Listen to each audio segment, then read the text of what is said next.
como ustedes han podido apreciar, toda la anterior semana hemos estado abocados al coronavirus y por supuesto que lo vamos a seguir haciendo. Lo que queremos es prevenir y conocer más acerca de este virus. Esta tarde vamos a hablar exclusivamente del manejo hospitalario. Es un tema que pocos lo han tocado.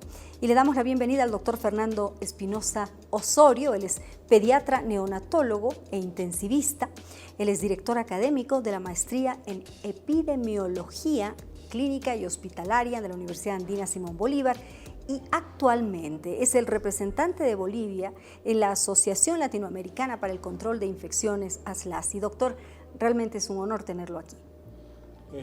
Buenas tardes, gracias Casimira. Un enorme placer estar en el canal de mi universidad, pero fundamentalmente en tu programa. Gracias, doctor. ¿Le parece que vamos rápidamente al menú antes de que conversemos de los temas? Sí. El menú, Oscarito. Claro que sí, Casimiro. Hoy tenemos la presencia de La Ollada y por supuesto Adriana nos cuenta los detalles de los platos deliciosos que ustedes ya ven en primer plano. Buenas tardes, hoy les traje un silpancho cochabambino y nada, decirle a la gente que pase en ambas sucursales, estamos atendiendo con toda normalidad hasta las 3, 4 de la tarde en realidad y también estamos realizando pedidos en el centro al número 701-50-542 y en la zona sur al número 705-94949. Bueno, y por supuesto esta delicia está bien acompañada con la cascada orgullosamente boliviana temporada. Ahí está un delicioso jugo de la cascada que también promociona el papaya Neus, la más rica, orgullosamente boliviana. Buen provecho. Gracias, Oscar. A ver, doctor, la presidenta Áñez anunció anoche medidas contundentes para luchar contra el coronavirus. ¿Qué debemos hacer como bolivianos?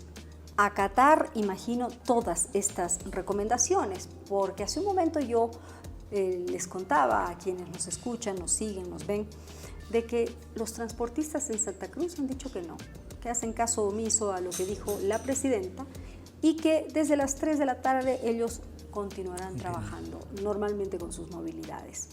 Bueno, eso es una aberración y es parte de la paranoia social que no solamente entró a Bolivia, sino el mundo entero.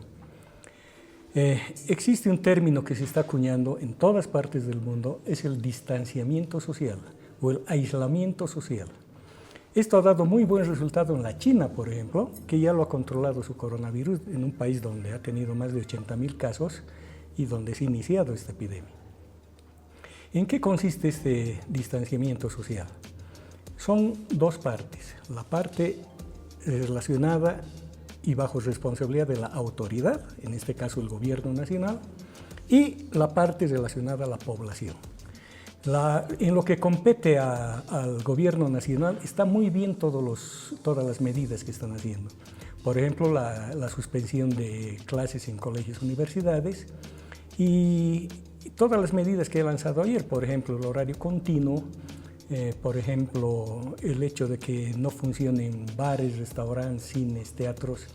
El sentido de estas medidas es evitar el conglomerado de personas, porque cuando las personas están más unidas, obviamente la probabilidad de contagio es mayor. Entonces, eso tiene que ser además obedecido por toda la población. No pueden haber sectores gremiales o sindicatos que agarren y digan nosotros no vamos a acatar. Más aún el transporte público, ¿no? Donde entran cualquier cantidad de pasajeros y entonces están mucho más unidas. A mí me hubiera gustado que las autoridades de gobierno hagan un escalón o un horario de ingreso y de salida escalonada en horario continuo. Que un grupo de ministerios, empresas, entren a las 7:30 de la mañana, otro grupo 8:30 de la mañana, otro grupo a las 9:30 de la mañana, para no congestionar el sistema público de transporte. Claro. Esa sería también una medida. Y por otro lado, ¿qué es lo que nosotros tenemos que hacer como ciudadanos?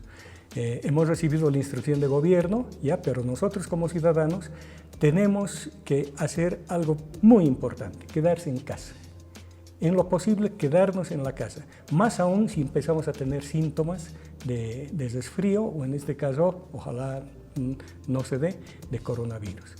Entonces, si yo tengo una fiebrecita, tengo tos, un poquito de dolor de garganta, me quedaré en casa, no iré a un hospital porque voy a eclosionar los hospitales. Claro, gracias a Dios, hasta el momento, doctor, no se han registrado casos graves como para requerir la hospitalización en unidades de cuidados intensivos, ¿no? Ahora, Bolivia, ¿estará preparada para los protocolos necesarios de manejo hospitalario, doctor? Usted que es un hombre que conoce mucho de terapia intensiva, ¿no? Exactamente.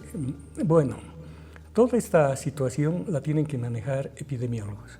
Hay dos tipos de epidemiólogos. Epidemiólogos hospitalarios, que lamentablemente no hay muchos en nuestro medio, ¿ya? Y además los epidemiólogos de campo, que se llama, que son los que están trabajando muy arduamente en este momento, pero directamente con la comunidad. Ahora, ¿qué pasa en los hospitales? La asociación que nosotros tenemos, que es la Asociación Latinoamericana de Control de Infecciones, estamos trabajando hace muchos años en esto. ¿Qué es lo que más nos interesa y a lo que más nos dedicamos? Es a evitar o propagar las infecciones intrahospitalarias, que es un mal que produce muchísimo daño, muchísima cantidad de muertos, y en Bolivia estamos muy, pero muy atrasados. Las mismas medidas de prevención que se utiliza para una infección intrahospitalaria se las tiene que utilizar en el caso del coronavirus. Ahora, los estándares que tenemos en Bolivia lamentablemente no son de los mejores. En ciudades que tienen más de 100.000 habitantes, los estándares que se recomiendan es de que exista cuanto menos 4 camas por cada 1.000 habitantes. En Bolivia y en el departamento de La Paz contamos con 1.1 camas por 1.000 habitantes. Tenemos un déficit del 75%. Y si eso nos vamos a la terapia intensiva, las recomendaciones es de que entre el 5 al 10% del número de camas sean destinadas a terapias intensivas y terapias intermedias. Entonces, la recomendación sería para La Paz que tengamos por lo menos 220 camas de terapia intensiva. O si nos vamos a los estándares, no a los estándares, sino a la realidad que tenemos, por lo menos deberíamos tener mínimamente unas 110 camas. Doctor, ¿cómo se trata a un paciente con coronavirus en los hospitales? Es decir, una persona que ya llega con todos los síntomas, ¿qué es lo que se debe hacer? ¿Primero aislarlo? ¿O? Sí, existen protocolos desde las salas de emergencia o las salas de consulta externa, ¿ya? Donde en un hospital lo primero que se hace es lo que se llama triaje. Es decir, hay un personal de salud que dice quién se va a internar, quién está caso sospechoso, quién debería irse a tratar a casa y demás. Si un paciente tiene clínica muy importante de tener señales de este coronavirus, entonces se lo cataloga como caso sospechoso. Bueno, hay una serie de cosas también que intervienen en esto, pero el personal de salud tiene que, y está protocolizado eso, ya internar inmediatamente a ese paciente a través de una ruta crítica que se llama, ¿no? Es decir, dependiendo de la gravedad del caso, en una silla de ruedas, en una camilla, podría ir caminando, dependiendo cómo está. Pero utilizar una ruta crítica hasta una sala de aislamiento, que es lo que se recomienda. Tiene que haber una sala de aislamiento. Los hospitales de la Seguridad Social, por ejemplo, aquí en La Paz, han definido que la sala o el hospital de referencia es el Luis Uría del Oliva, que está en Villa Copacabana. En el caso de pacientes obstétricas, porque también hay probabilidades de que señoras que están embarazadas, que van a tener un bebé, puedan transmitir la infección a su recién nacido. Entonces, en el materno infantil se ha organizado una sala en el 6º piso para tener ese tipo de pacientes. En el sistema público, la alcaldía ha dicho de que su hospital de referencia va a ser el Hospital La Portada. Sí, sí. ¿No? Y en el caso de los terceros niveles, el hospital mismo de clínicas o el Hospital del Norte, que han definido que sean sus centros de referencia. El problema son las terapias intensivas. Ahí está el problema. Por eso quiero que nos paremos, doctor. Las cámaras me van a acompañar, por favor, un momentito. Luego continuamos con el delicioso silpancho. Claro que sí. Porque nos ha traído el doctor unos ejemplos, me voy parando, sobre qué protección debe llevar, ¿no?, el personal médico al momento en el que se interna un paciente, en este caso con coronavirus, porque ese es nuestro tema, ¿no? Y aquí nos ha traído todos los implementos. Es importante que nos vaya explicando uno a uno, doctor, de qué se trata. Exacto. Véngase por aquí, doctor. Y lo importante es también que la población sepa qué vamos a hacer nosotros los médicos cuando estemos atendiendo a un paciente con sospecha o alta sospecha de coronavirus. Muy bien. Bueno, lo más importante es lo que se denominan precauciones estándares. ¿En qué consiste todo esto? Necesito precauciones, en el caso del coronavirus, precauciones aéreas, es decir, nosotros pensamos de que ese virus podría estar en algunas circunstancias muy especiales en el aire. ¿Cuáles son esas circunstancias especiales? Pacientes internados en una terapia intensiva que estén bajo ventilación mecánica o pacientes donde haya que hacerles un procedimiento que se llama broncoscopía, es decir, introducir un instrumento directamente a los bronquios, ¿ya? O también cuando se toma la muestra del hisopado para analizar laboratorialmente. ¿Por qué se hace esto? Porque se generan aerosoles y ese virus podría estar, no hay evidencia, pero la racionalidad hace de que ese virus podría estar en el ambiente cercano del médico, de la enfermera. Entonces, para eso hay que tomar precauciones aéreas. Luego tenemos las precauciones de gotitas, que es lo que la mayoría de la gente está viendo en este momento. ¿Cómo uno se protege de las gotitas? A través de un barbijo quirúrgico, un barbijo Eso, sin- doctor, quería preguntarle.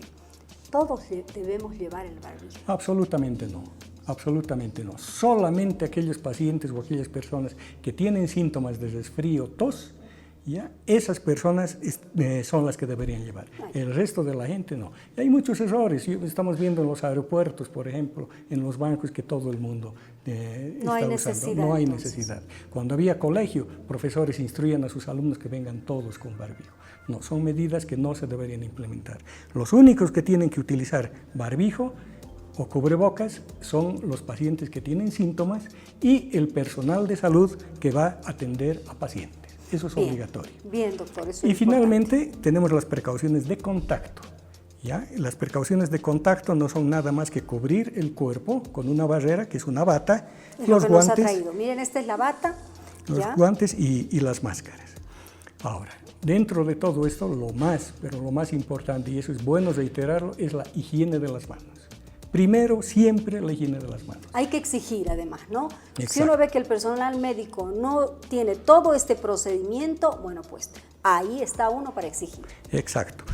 No sé si me permites hacer Por una favor, demostración. adelante, Claro que sí. doctor, de eso se trata. Entonces, lo primero, la higiene de las manos, pero con técnica. Palma con palma, palma derecha sobre dorso izquierdo, palma izquierda sobre dorso derecho, dedos entrecruzando, ya podemos hacer este frote rotativo y el frote rotativo de los pulgares y finalmente terminar en las muñecas. Con esto estamos asegurando la cobertura del 100% de nuestra mano y estamos liberando de cualquier microorganismo en las manos.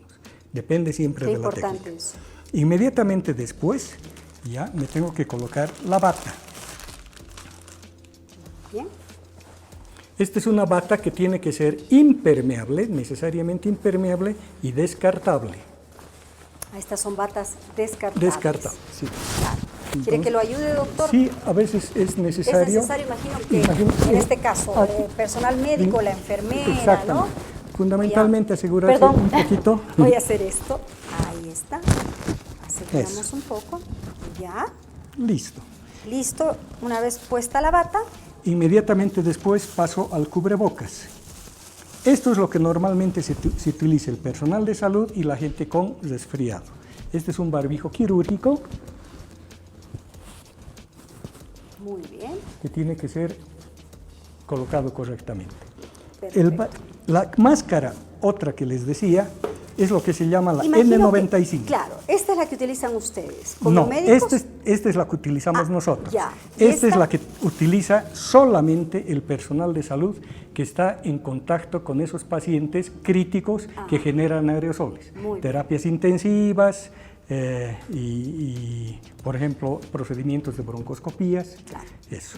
Entonces, la forma correcta de colocar es en la mano izquierda, se coloca la parte externa de la máscara, se la fija la cara, ¿ya? Y con estas pitas Atrás. y las coloca atrás. Miren, qué interesante. Inmediatamente se fija esto, se hace unas maniobras de inspiración y tiene que estar completamente sellada la máscara hacia la cara. Claro, porque si no serviría de nada, ¿no, doctor? Exactamente. Tiene razón. Por eso está ese metalcito para sellar la máscara. Eso. Luego, Entonces, teóricamente estamos ya con nuestro barbijo. exacto. Inmediatamente nos ponemos protectores oculares. Los protectores oculares son de varias formas. ¿Los protectores oculares son necesarios? ¿El virus puede entrar por los ojos, doctor? Exactamente, cualquier sí. mucosa puede entrar. De la Ya. cara, nariz, boca y ojos hay que cubrirlos. Muy bien. Y los lentes son de varias formas, pero tienen que tener la característica de cubrir absolutamente todo. Las partes laterales, ya sea con acrílico o que sea de vidrio. Sin embargo, hay personas, médicos o enfermeras, que utilizan lentes de trabajo, lentes normales. Claro. Entonces, para eso se puede utilizar otro tipo de máscara, Ya más grande está, más ¿no? grande y que puede cubrir perfectamente lente. bien los lentes. Ah, O finalmente, algo que también se puede utilizar es una máscara facial que va a cubrir toda la cara y nos va a liberar de cualquier tipo de ya. Y contacto. quizás es hasta más cómodo, se me ocurre. más Por ahí cómodo. estoy equivocada, Sí. ¿no? De Pero repente el costo es un poquito más. es ¿ya? más carito, pero es más importante. cómodo. Correcto. Entonces yo me voy a quedar solamente con estos lentes ¿Ya? e inmediatamente después me voy a colocar guantes. Ah, Se los recomienda- guantes al Sí, final. sí. Vean ustedes, Al esto final es cuando me importante. coloco. Sí, Cuando me coloco. cuando ya se puso los Entonces, lentes. Exacto. Entonces los guantes, ojalá sean ¿De látex? estos son de látex, ojalá fueran de vitrilo, que son un poquitito más gruesos, pero no importa. La cosa es tener guantes. Y los guantes tienen que estar siempre por encima de los puños. Encima del puño. Doctor, Una vez- excelente. ¿Qué más? Una Cuéntenos. vez de que yo estoy vestido, ya puedo proceder a examinar a mi paciente. Si fuera enfermera, puedo revisar las canalizaciones, puedo administrar medicamentos. El médico puede proceder a examinar, por ejemplo, el corazón, pulmones, tomar la presión arterial, tomar la temperatura y manejar además los equipos, tratando de tocar lo menos posible, solamente lo indispensable. Una vez de que he terminado de examinar a mí o mis pacientes, tengo que proceder, y esto es mucho más riguroso, al retiro. ¿Cómo se Al retiro. retira? Esa es la duda. Por favor, tomen nota de ello, porque a veces nosotros mismos podemos meternos el virus, ¿no es Exacto, cierto, doctor? Si no lo exacto. hacemos correctamente. O sea, en teoría, toda la parte delantera de mi cuerpo está contaminada con virus. Ya. Lo primero que hago es retirarme los guantes. ¿Cuál es la forma correcta? La forma correcta, agarro el guante y lo coloco solamente de su parte interna. La parte externa ya la he cubierto. Y el otro guante, Ya con el el dedito. dedo índice o el dedo pulgar, lo coloco así Y eso a la basura. y lo tiro a la basura. Muy bien. Generalmente hay un tacho con una bolsa, ¿ya? Que son para depositar elementos en teoría infectados. Se lo coloca ahí. Inmediatamente después, Se tiene que me otra tengo vez. que higienizar las manos con la técnica adecuada y correcta. Me retiro los lentes. Es Me todo un higienizo proceso, las ¿no? manos. Otra vez. Claro, porque Otra vez. cada detalle, o sea, el Porque barbijo, en los teoría lentes. me estoy contaminando todo, ¿no ve? Exactamente. Eso. Aquí ya me retiro la bata. Pero ¿cómo me tengo que retirar la bata? Generalmente es posible hacer esto. Coloco mis manos en el exterior de la bata y me la retiro así, tratando de no contaminarme absolutamente nada. Y la voy envolviendo solamente de la parte externa y la tiro al A la tacho de basura. la basura. Claro. Y finalmente me retiro el barbijo, ¿ya? Pero jamás tocando la máscara. Siempre las pitas. En este caso, retiro así y lo boto a la también basura. a la basura. Higiene de manos y listo. Me puedo Qué retirar de la sala. interesante. Doctor, véngase por aquí porque tenemos que seguir conversando en la mesa. Usted hablaba hace un momento de estos procedimientos de la vía aérea, que son los que preocupan con el coronavirus, como la intubación. Ahora, ¿requieren de algún equipo especial, doctor, los hospitales, las clínicas, respiradores especiales, reitero, por ejemplo? ¿Y en Bolivia los tenemos? Sí, no los tenemos en el número adecuado, pero los tenemos. ¿Cuáles son las estadísticas? Del 100% de pacientes que tienen el coronavirus confirmado, el 80 o el 85% tienen que ser tratados en domicilio, ¿ya? Entonces, no salir, ¿ya? Se les puede tratar con algún medicamento sintomático si tienen fiebre, por decir un paracetamol, ¿ya? Que utilicen la mascarita, que se higienicen siempre las manos y que no estén en contacto con personas sanas. Entonces, ese 85% felizmente son tratados en casa. Un 10 al 15% necesitan hospitalización. De ese 15% que necesitan hospitalización, un 5% van a dar o tienen que ser ingresados a una unidad de cuidados intensivos y están más delicados. Claro. Y de ese 5%, el 2,5% necesitan equipamiento especial, principalmente ventiladores mecánicos. Por eso le preguntaba, doctor. Ahora, nos informan que existe una cantidad muy reducida de reactivos en Bolivia para los análisis de coronavirus. Pasa que, no sé, llega mucha gente del exterior o alguien que se sintió ya mal necesita hacerse el análisis. Solo deberían hacerse este análisis las personas que presentan sintomatología, doctor, o la población en general. Exactamente. ¿Quiénes tienen que hacerse el examen? Por instrucción médica, además, son todas aquellas personas que están categorizadas o catalogadas como casos. Entonces, se cataloga como caso aquellas personas que tienen síntomas, principalmente fiebre, tos y dolor de garganta, y que han estado en contacto con alguna persona confirmada. Bueno, ahora las fronteras están casi cerradas. Antes, en la definición de caso entraba también, esta cuestión es muy dinámica, si he estado por China, o si he estado en Italia, o si he estado en España, o de una región donde la incidencia sea mayor. Es solamente esas personas tienen que ser sometidas a un examen laboratorial. Si no, entramos en un caos y además que no alcanzarían los reactivos. Muy bien, eso era importante. ¿Qué pacientes se pueden quedar en casa, deben quedarse en casa, quizás ya con el coronavirus confirmado, ¿no? Sí, ese 85%, generalmente muchas de esas personas es posible que no tengan síntomas, pero generalmente se presenta como un resfrío, ¿ya? La única diferencia es de que no hay ese catarro, sino en este caso hay tos, dolor de garganta y fiebre. ¿Y todo seco, doctor? Todo seco. Esas personas, mientras puedan alimentarse, no tengan una severa dificultad respiratoria, no puedan subir, qué sé yo, unas gradas y demás, esas personas sí deberían ir al hospital. El resto, vuelvo a reiterar, aislamiento social. Bien. Hay países que ya han superado el coronavirus, bien lo afirmaba usted, entre ellos está China.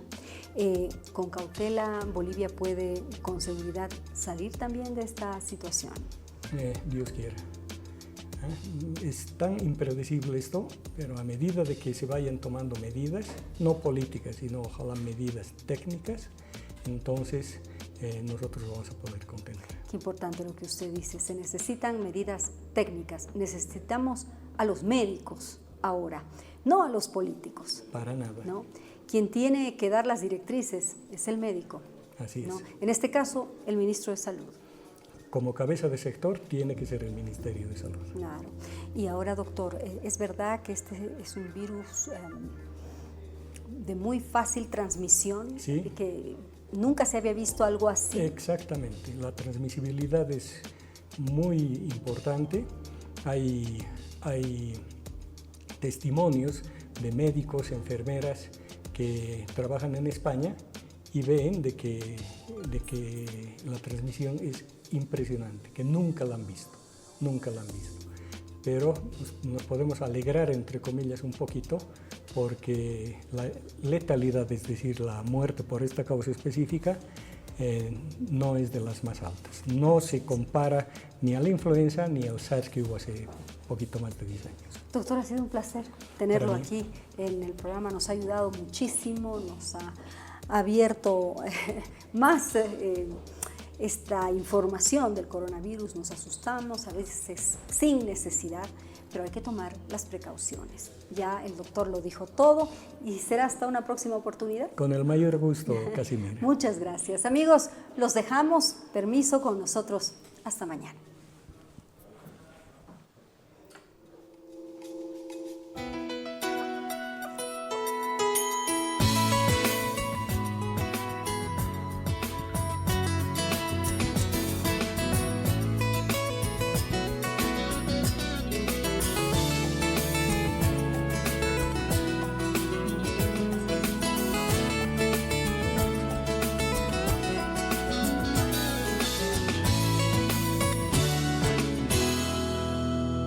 Casimira en familia.